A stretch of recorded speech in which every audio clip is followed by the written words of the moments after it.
Bonjour à tous, c'est Edna Ménis, bienvenue sur ma chaîne. Alors, lorsque tu avais 15 ans, tu étais la plus belle du quartier. Tu étais la fille adulée par tous les garçons t'approchaient, tu te sentais la plus belle. Tu as joué avec ça jusqu'à tes 20 ans. Quand tu as eu 20 ans, tu t'es tellement sentie belle, tu t'es tellement sentie désirée que tu t'es dit que bon, tu vas trier dans le lot. Tous les jeunes hommes qui t'approchaient n'étaient jamais bien pour toi. Celui-ci avait un gros ventre, celui-là trop maigre, l'autre trop gros, l'autre avait une haleine pas très exotique à ton goût. C'était le choix. Tu faisais le choix. 5 ans plus tard, tu n'as rien trouvé. Tu as tellement trié que tu as même laissé la personne qui devait te garder. Tu l'as trié aussi. Parce que, laisse-moi te dire qu'un trésor, un diamant, il est brut d'abord avant de briller. Tu l'as laissé partir dans tes tris. Quand tu as eu 25 ans, tu t'es fait chef de gang des maîtresses. C'est toi qui rentres dans les foyers des gens. Emmerder les femmes mariées. On va pas dire les femmes mariées. On va dire emmerder celles qui sont en couple. Parce que qu'elles soient mariées ou qu'elles soient en couple, toi, c'est la personne, c'est l'homme occupé qui t'intéresse. Et comme si ça ne suffisait pas, tu fais même tout, tu fais des enquêtes. Parce que celle de dehors, elle connaît toujours celle de la maison. Donc tu fais les enquêtes, tu découvres qui elle est. Tu la suis. Quand elle répond au téléphone de son mari, tu l'insultes. Pourquoi? Parce que ce dernier t'a promis des choses. Il t'a promis des choses. Mais laisse-moi te dire aujourd'hui que tu n'es qu'au niveau des promesses et que ces promesses vont rester des promesses. Parce que ce que vous oubliez aujourd'hui, mes sœurs, mes jeunes sœurs, je vais dire, c'est que les hommes mariés, ils ont des grandes gueules. Les hommes en couple, qu'ils soient mariés ou qu'ils soient en couple, qu'ils soient en concubinage, ils ont des langues pendantes. C'est lui qui viendra te dire, ma femme et moi, il n'y a plus rien. Pourtant, il dort avec elle toutes les nuits. Jamais il a dormi dehors. Jamais il est resté chez toi au-delà de 21 heures. Mais il va te dire, ma femme et moi, il n'y a plus rien, il ne faut pas suivre. Si je t'avais rencontré avant de la croiser, je te promets, je t'aurais épousée tout de suite. Celle qui est à la maison, là, elle n'est même pas présentée d'abord. Mais il vient te dire ça à toi. Toi, du haut de tes 25 ans, tu crois que c'est toi qui le mène en bateau. Mais c'est lui qui te mène en bateau. Parce que toutes les faveurs qu'il te fait aujourd'hui, il te loue un beau studio. Il t'a peut-être acheté une voiture. Tout le temps, tu as des fringues. Tu vas en voyage quand tu en as envie. Tu vas à l'étranger parce que c'est votre dada. Donc pour toi, c'est toi qui le gères. Mais c'est lui qui te gère en réalité. Parce que tout ce qu'il est en train de faire, c'est de te mettre dans des bonnes conditions pour pouvoir t'utiliser sexuellement. Tu es son objet sexuel. Et si tu ne l'as pas encore compris, laisse-moi te dire les vérités ce matin. Tu es son objet sexuel. À chaque fois qu'il a envie de toi, quel que soit là où tu te trouves, tu vas te déplacer, venir le servir. Il t'a dit que sa femme et lui n'avaient plus rien. Pourtant, elle est enceinte. Pourtant, toi-même, tu l'as vu, l'accompagner pour les visites prénatales. Mais il t'a dit que sa femme et moi, ma femme et moi, il n'y a plus rien. La femme là l'a violée. La femme là l'a violée, je te demande. La femme là l'a violée. La femme là ne l'a pas violée du tout. c'est sa femme. Ils ont des rapports sexuels tous les jours jusqu'à qu'elle se retrouve enceinte. Il t'a dit que la femme là, oh non, ma femme, moi, il n'y a plus rien. Ils ont 3 gosses ensemble. Ils ont 3 gosses ensemble. Voilà le 4e qui est en route. Et pourtant, il n'y a plus rien. Ou alors, c'est lui, Joseph, c'est elle, Marie. Mais à quel moment vous allez comprendre qu'on vous roule? À quel moment vous allez comprendre que ce n'est pas vous qui gérez, ce sont eux qui vous gèrent? Pourquoi tu laisses la voix que tu peux avoir? Hein? Tu peux toi-même te créer ta vie. Pourquoi tu veux te greffer dans le pied de quelqu'un d'autre? Et c'est lui qui va te malmener comme ça. Parce que s'il fait son pied à gauche, tu es obligé d'aller à gauche. S'il fait son pied à droite, tu es obligé d'aller à droite. Plus que toi-même, tu n'as pas un socle. Toi-même, tu n'as pas un soubassement. Tu t'es greffé à la vie de l'autre. Il t'a dit qu'il devait divorcer. Ah, c'est lui qui est marié là, il t'a dit qu'il devait divorcer pour t'épouser. On ne va pas beaucoup parler. Tu as déjà entendu un nom. Ça peut arriver. Hein. Ça arrive. Mais est-ce que toi où tu es là, tu as entendu un homme qui a divorcé et épousé sa maîtresse? Tu penses que les hommes là sont bêtes? Il va divorcer pour t'épouser. Comme ça, toi aussi, tu lui feras ce que toi tu fais. Ah, c'est pas pareil. D'accord. Allons-y pas à pas. Donc, tu vis des promesses. Là où tu es là, tu t'es fait le secret de quelqu'un. Parce que tu es son secret. La femme qui est dans la maison là, elle ne connaît pas ton existence. Tu es la seule à connaître son existence. Elle ne connaît même pas que tu existes. C'est sûr et sans doute, hein, mais elle s'en fout. Pourquoi? Parce que tu ne la vaux pas. Pourquoi? Parce qu'elle n'a pas ton temps. Son mari ne découche pas. Son mari utilise les préservatifs. Il n'utilise pas les préservatifs avec toi. Si. Il se protège, non? Oui. Il se protège de qui? Il se protège de toi. Parce qu'il sait que si lui, il te considère comme ça, quelqu'un d'autre aussi peut le faire, étant donné que vous n'avez aucun lien matrimonial. C'est une affaire de contrat. Aujourd'hui, là, on va dire que tu travailles parce que tu es la propriété de quelqu'un. Il loue ton loyer. Il paye ton loyer. Il te donne de l'argent de poche. Tu es sa propriété. Tu t'es fait sa propriété. Tu t'es greffé à son pied. Quand il bouge, tu es obligé de bouger. Quand il claque des doigts, tu accours. Tu es belle. Petite soeur, c'est bien. Mais laisse-moi te dire que nous autres là, on a commencé petit pour devenir jusque là où on est grand. Je ne pense pas que ta mère que tu regardes aujourd'hui là, elle est née grande comme ça. Elle aussi, elle était enfant. Elle a grandi. Ses parents lui ont sûrement conseillé. Elle a choisi. Parce que ce n'est pas un parent qui choisit à ta place. Elle a choisi sa vie. Aujourd'hui, tu choisis la tienne. La vie que tu as choisie, c'est celle-là, maîtresse. Tu as fait ça aujourd'hui 35 ans. On se retrouve au point de départ. Tu commences maintenant à te plaindre.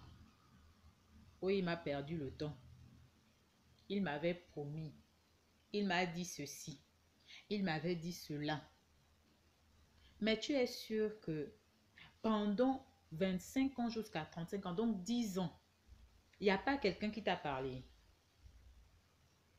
Tu es sûr que même tes soeurs, même tes amis les plus proches, quelqu'un ne t'a pas parlé. Tu as fait la sourde oreille. Tu as dit que c'est lui qui disait la vérité. Mais aujourd'hui, là, on ne va pas dire où en sommes-nous, hein, parce que nous, on n'est pas dedans. Où en sommes-tu? Tu, toi-même. Parce que où en sommes-nous là? On va se mélanger. On ne va pas se mélanger aujourd'hui. Où en sommes-tu toi-même? Tu es à quel niveau? Les plaintes.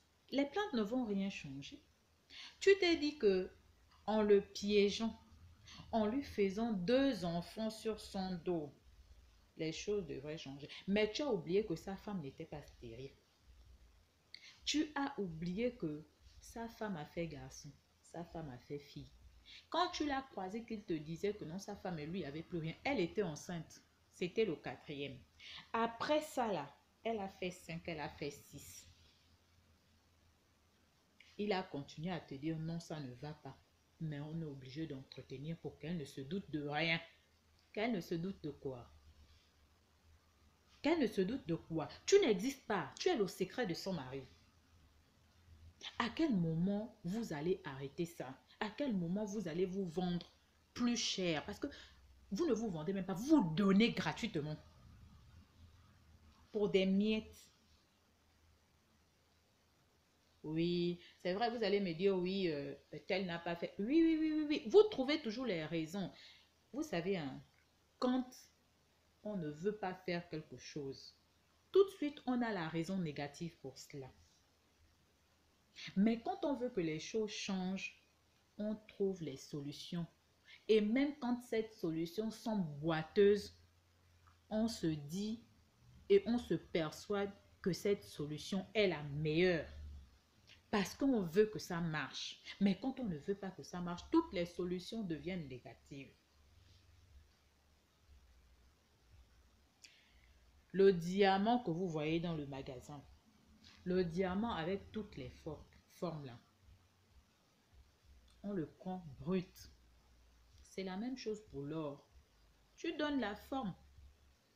Si tu avais écouté à 20 ans, au lieu de trier, celui-là n'est pas beau, celui-là, oh, il n'a pas les abdos. Si tu avais écouté un temps soit peu, tu allais trier dans le lot là ton diamant et commencer à le polir à ta manière. Aujourd'hui, 15 ans plus tard, tu aurais eu peut-être ce diamant-là à la maison posé parce que tu aurais donné la forme que tu veux à ce diamant. Mais pour toi, il était trop brut. Mais laisse-moi te dire que le diamant que tu veux t'accaparer là, c'est la femme là aussi qui l'a poli. C'est la femme là aussi qui l'a poli. Et la même façon, la dame l'a poli. Lui aussi, il l'a poli, cette dame-là. Toutes les années qu'ils ont vécu, tu pensais quoi? Oh, tu lui as fait 2 enfants aujourd'hui, il t'a abandonné. Il ne t'a pas abandonné. Vous vous êtes assis et puis tu as eu de lui faire les enfants. Aujourd'hui, là, au 21e siècle, on piège encore les hommes. Quand tu fais un enfant, il faut savoir que c'est ton enfant. C'est ton enfant. C'est ton enfant. Bon, ok. Le premier, hein, avec votre mot mensongère, c'est un accident. Et le deuxième? Et le deuxième? Tu te retrouves à 35 ans. Est-ce que tu imagines la vie que tu donnes à tes enfants? Tu es belle, tu es jolie. Jusqu'à quand? La beauté, là, ça finit. Quand tu deviens vieille et qu'on prend ta photo quand tu étais jeune, c'est plus la même personne du tout. Ce n'est même plus la même personne. Tu ne ressembles même plus à ça. Quand tu étais bébé, tu ressemblais à ça. Tu ressemblais à ça. Mais à quel moment les jeunes filles, vous allez comprendre? À quel moment vous allez vous prendre au sérieux et vous dire que oui, c'est vrai, on a trop vu ça. Ce sont les mêmes histoires et vous rentrez toujours dedans. Vous tombez dedans comme la mouche dans un caca, quoi. Mais pourquoi? Pourquoi vous faites ça? Après, ce sont des grandes malédictions. Mais laissez-moi vous dire que les malédictions que vous envoyez à la nature, là, elles vous reviennent doublées en énergie. Parce que je pense que pendant 10 ans, Si tout le monde ne t'a pas parlé, il y a au moins une personne qui t'a dit que ma chérie. Il y a au moins un homme qui t'a accosté en route, qui était prêt. Mais tu as dit que il ne valait pas le coup. C'était celui-là qui était déjà greffé à quelqu'un. Toi aussi, tu allais te greffer. Mais toi, ta branche, elle est tellement faible. Facilement, on la coupe. C'est pas une branche qui quitte du tronc. Pour dire que non, comme elle quitte du tronc, pour la couper, il faut couper tout l'arbre. Non, c'est une branche indépendante. Donc, directement, il te coupe. Et ça t'étonne. Ça t'étonne. Ça ne devrait pas t'étonner. Depuis 10 ans que tu vis sous les promesses, on ne t'a pas attaché. Il y a eu l'amour, oui. Mais est-ce que dès le départ, tu n'as pas vu tout ce qu'il y avait comme bagage? Tu t'es dit que tu allais lutter. Je vous ai dit ici là qu'on ne lutte pas contre l'amour. Même quand quelqu'un te vient te dire non, il faut supporter. Jusqu'à quand? Ok, il faut supporter. Jusqu'à quand? Pourquoi vous-même, vous ne vous donnez pas des délais? Pourquoi vous-même, vous ne nous donnez pas des périodes? Je supporte jusqu'à temps. Si c'est pas bon, je pars. Quel que soit alpha, je pars. Depuis quand on fait 10 ans avec un homme marié? Depuis quand? Pendant les 10 ans là, vous vous êtes croisés. Ça n'allait plus avec sa femme. Il n'y avait plus rien. En tout cas, c'est ce qu'il t'a dit. Mais il n'y avait plus rien. L'Esprit Saint est descendu dans sa maison jusqu'à lui faire 3 gosses. Pendant que vous étiez déjà ensemble, que ça n'allait plus. Comme si ça ne suffisait pas, hein, l'Esprit Saint l'accompagnait. Entrait en son mari pour l'accompagner à l'hôpital. Il y a des signes qui ne trompent pas. Je ne sais pas pourquoi vous vous attachez à cela. Oui, c'est dur. C'est dur pour tout le monde. Mais ça ne veut pas dire qu'il faut emprunter la vie de l'autre et te faire secret de quelqu'un. En tout cas, aujourd'hui là, c'est pour vous dire à vous mes jeunes sœurs, arrêtez de croire aux promesses. Quelqu'un qui vit déjà avec quelqu'un, même s'il n'est pas marié, c'est pas toi qui feras en sorte qu'il se sépare de cette personne-là. Arrêtez de rêver. Il te fera rêver, il te fera planer, il n'y a pas de doute. Il te fera rêver, il te fera planer. Tu auras l'impression de tout contrôler, mais c'est lui qui te contrôle. Il va te dire oui quand tu appelles. Et d'abord, un homme même qui te permet d'appeler sa femme et de mal parler à sa femme, cet homme ne te respecte pas. Cet homme ne te respecte pas.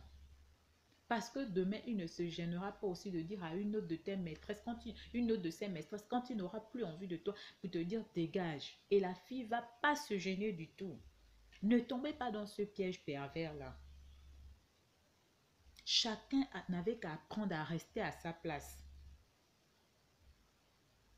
En insultant la dame qui est assise dans cette maison-là, est-ce que cette dame-là un jour t'a accosté en route et t'a dit non, viens coucher avec mon mari? Elle n'est pour rien. Aujourd'hui, vous avez fait 2 gosses, tu l'emmerdes. Tu l'emmerdes pourquoi? C'est parce que c'est une femme. Elle connaît la valeur des enfants. Qu'elle t'écoute même pour te dire, ma fille, viens prendre. Tu pensais que tu gérais, non? Aujourd'hui, tu gères quoi? Aujourd'hui, tu gères quoi? Te voici perdu avec 2 enfants. Aujourd'hui, tu gères quoi? Il faut faire attention. Quand on vous parle, vous vous dites que c'est la jalousie. Vous dites que c'est le mauvais cœur. Mais aujourd'hui, jalousie est où, mauvais cœur est où?